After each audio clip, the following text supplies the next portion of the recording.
This is ZEEKR All-in-One, an electric sporty wagon you cannot miss.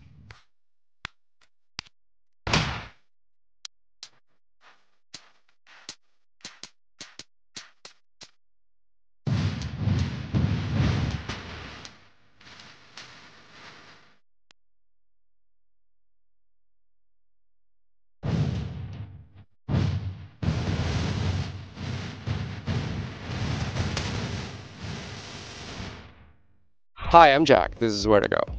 So about the make ZEEKR, it actually shares a parent, Geely, with Volvo and Lotus. Yes, Geely now owns both of them. It's also home to a number of car brands that are in different market positions. They're like children in a big old money house, sharing resources and supplies, and meantime, operating or even fighting on their own. And ZEEKR All-in-One is definitely one of the brightest. It is the perennial bestseller over $28,000. And this is a 2023 U version with a battery of 100 kilowatts per hour and a four-wheel drive. Highly recognizable look. Okay, seriously speaking, this is a well-designed original face, and it hasn't made much change on the latest model, except for the front grills and the fog lights. And the shooting brake side profile also looks good. I really like the 22-inch wheels, and the 265 P0 tires go with it. I think it's just the perfect balance between a grand panache and the practicability. Sturdy butt, chiseled, elegant, horizontal tail lights. And if you look closely at the fin, you can see the cameras delicately planted in. But that goes away on the 24 version. Lift it up, and we can see massive trunk space. You can never say it's too much for family use. And as a shooting brake, of course, it has a hatchback, my favorite, easy carry in and out. Now, if you put down the back seat, you get 1 extra meter to carry longer items for skis or IKEA. Wagons like this had never been this popular. Price and taxes just raised the bar to a condescending level. But ZEEKR All-in-One showed up pretty much affordable, and this showed up just nice and big. Yes, I'm talking about family cars first ever big. This giant is 2 meters wide. That's 6 inches more than Tesla Model 3 and nearly 2 inches more than Audi RS6. And that one is already wide-bodied. A wheelbase of 3005 and a length nearly 5 meters. Let's see if the cabin fits the exterior. So this is me in the cabin on the back seat, and you can see there's decent leg room, but changes need to be made for a better head space because my head is already touching the ceiling. So I think it's probably the batteries underneath is lifting up the floor. For anyone under 5'9", I think they'll do just fine. Typical EV flat floor, impeccably useful. With this, you get much more room for babysitting and a much more dignified passenger. So now we move on to the first row. And notice that these are 4 electric doors. And when you're in the driver's seat and hit the brake,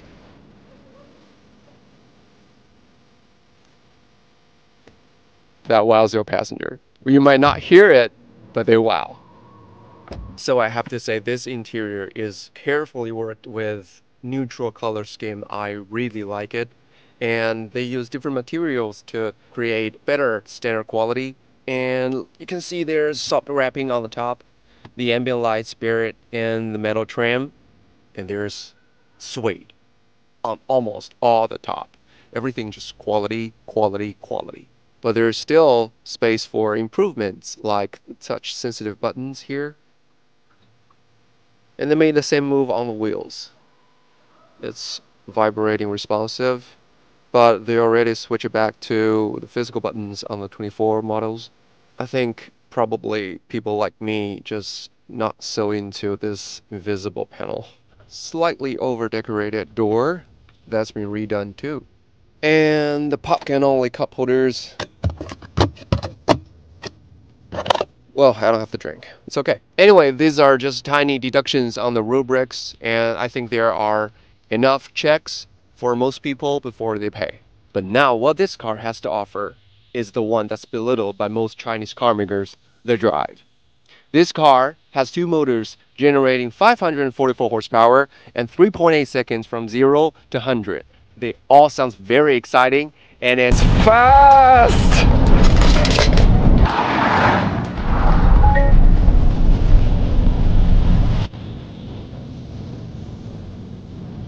When I accelerate, I kind of feel there's a tiny lag in comfort mode, but in sports mode that goes away. I think the engineer is trying to distinct different modes for different use. I kind of love that idea, and I just hope them to do it better.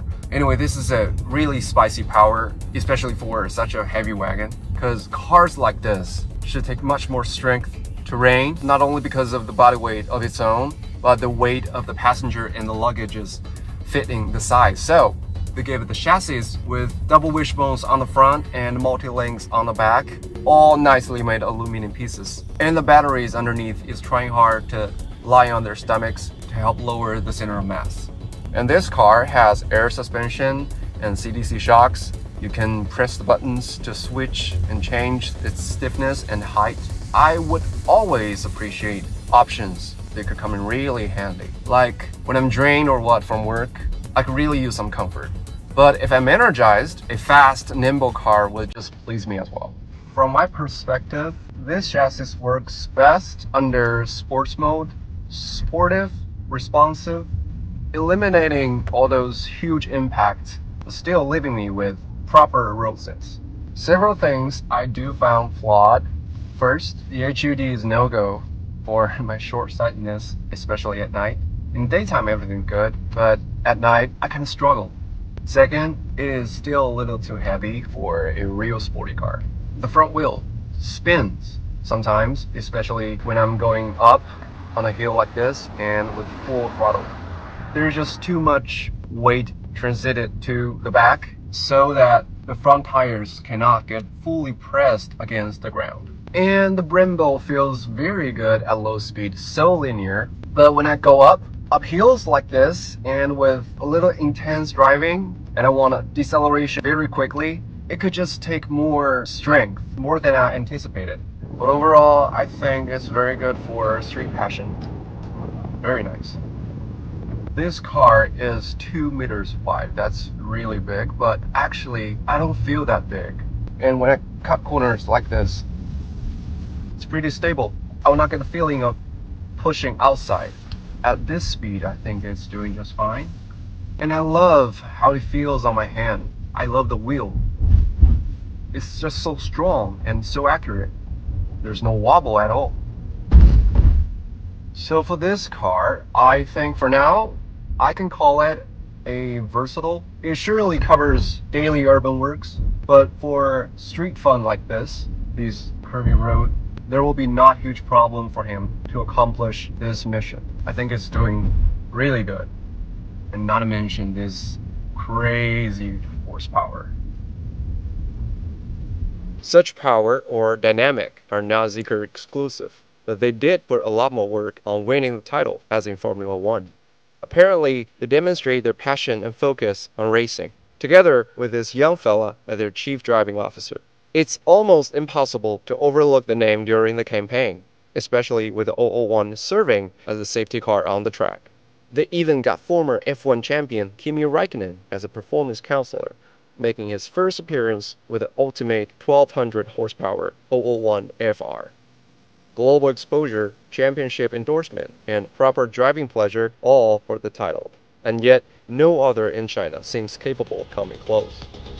So this is ZEEKR 001, a premium wagon with large space to put your kids to sleep and banging power that gets you on fire. It has been slaying even in this fierce market where local car makers are pricing down and speccing up just for not being outdated like the non-locals. And yeah, Tesla still tops, but with their global layout and marketing capacity, it's not unrealistic for us to expect more from ZEEKR. I'm Jack, this is Where to Go.